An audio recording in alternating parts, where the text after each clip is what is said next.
Meantime, the Democrat Party posting on their official Democrat Twitter handle the 13 brave American heroes who have perished, made the ultimate sacrifice so far in Operation Epic Fury, posting it. You see here today. Today, we honor the American heroes who made the ultimate sacrifice in Trump's war with Iran, a political dig, an entire party choosing to use the lives of American heroes for cheap political points. Yes.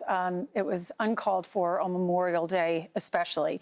And Tammy Duckworth, who's a Democrat from Illinois, called them out on it and said it is incredibly distasteful to use our heroic dead for a political attack on Memorial Day. I'm a Democrat, and I condemn this post by the DNC. You know, she served in the Army from 1992 to 2014. She lost both of her legs and injured her right arm fighting for our country, and she thought it was distasteful. Also, one other Democrat called them out too,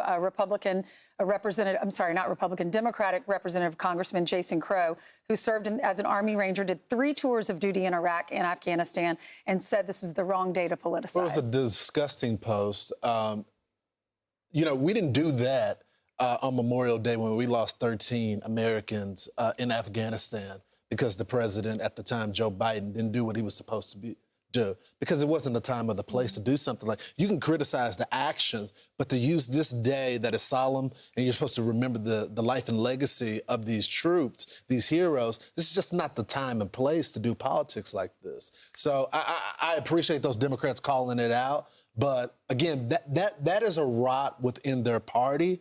Those staffers that are probably kids that don't understand this shouldn't be working for the Democratic Party anymore. And just think of the pain that the families and friends of those 13 service members just recently lost their lives fighting for the freedom of our country. Yep. To see their names not being held up on Memorial Day and remembered and honored for the heroes they were, but being used for scoring political points. The contrast, though, if you guys saw Cheryl Shaw, a Gold Star wife whose husband, Adam Shaw, was killed in 2007 in Bakuba, Iraq, buried in Section 60.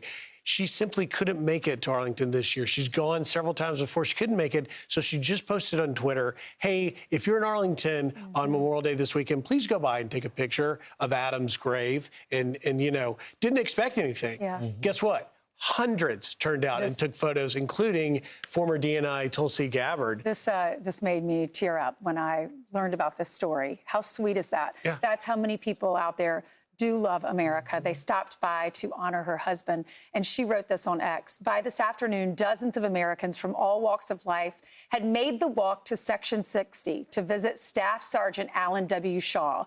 Veterans, families, complete strangers. People who had never met Alan, who chose to honor him anyway. I don't think people fully understand what moments like this mean to Gold Star families. The fear is never just losing them. It's losing them slowly over time as the world moves on and fewer people remember their name. But today showed me that Alan will never be forgotten. Isn't that sweet? It's amazing. Yeah. It's the best of America. It's what we see every single day. Where you see Americans that put the flags on these memorials. That gives me hope. Of course it does. It's the best of us. There's so much negative news right now and so much hatred, but that's really very, very kind to those people who took the time to go find Section 60 and find his grave. And also, Tulsi Gabbard, and we're going to show her post in a second, but I've spent a lot of time in Section 60. I've sat at graves with people that just came, that were sitting by themselves, and you just sit down next to them. And the reason why is because of the connectivity as Americans. That's what was demonstrated, not just that good citizens stopped by for this grieving Gold Star wife. It's the fact that our nation for 250 years are connected through a bond, that strangers would care about honoring the most important sacred moment of fighting for our freedom and making the ultimate sacrifice. And Tulsi Gabbard sees this and says, I'm going into action on it. She said it was an honor to visit your husband's grave today on your behalf and to pay my respects. It was wonderful to see the beautiful flowers representing many others who did the same. Our nation owes a debt of gratitude to those who made the ultimate sacrifice and to the loved ones they left behind. Thank you for your service and sacrifice. In the picture, what she's doing there, you can't see it because it's from a little back, but she's setting her challenge coin, her DNI challenge coin, and she left it there on this. Ainsley, I think you're so right, though. There's so much negativity in the country, you know, with political leaders, what political party.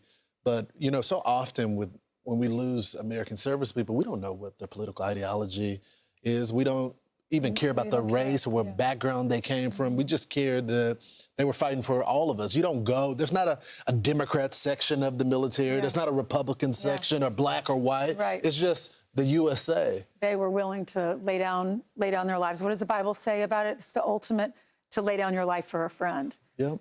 I mean, they're incredible people. It is, and when you go there and you see how many people have done that, it's very emotional. Right. And, you know, ultimately, the message of Memorial Day is to live your life, all of our individual lives, worthy of their sacrifice. And I would say that willing to go by his grave is living up to that. Be sure to like and subscribe for all the Fox News latest on YouTube and catch full shows streaming now on Fox One.